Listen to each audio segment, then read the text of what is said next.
Vodiy ta'lim o'quv markazi har yilgidek rekord natijalarini qayd etishda davom etmoqda.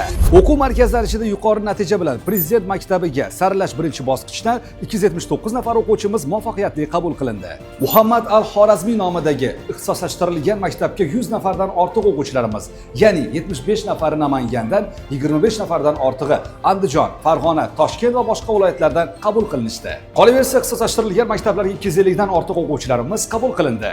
O'tgan yilgi sarhisob bo'yicha O'zbekistondagi eng yuqori natija bilan Prezident maktabiga 30 nafar o'quvchimiz qabul qilingan edi. Bu yil undan ham ko'p bo'lishi kutilmoqda. Ha, aytgancha, bo'lajak shifokorlar uchun ajoyib yangilik. Abu Ali ibn Sino nomidagi ixtisoslashtirilgan maktab Namangan filiali ham bu yil yangi o'quv yili uchun qabul jarayonlarini boshlaydi.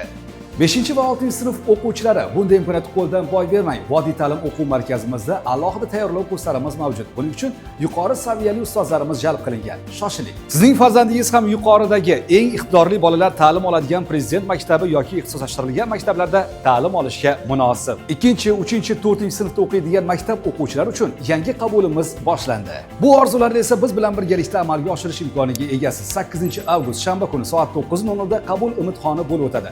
Darhol ro'yxatdan o'ting. Shoshiling, joylar soni cheklangan. Manzilimiz Namangan shahri Boburshoh ko'chasi, Lola dahasi. Mo'ljal Lola kombinatdan Oltin baliq oshxonasi tomon 300 metr harakatlanganingizda chap tomoningizga keladi.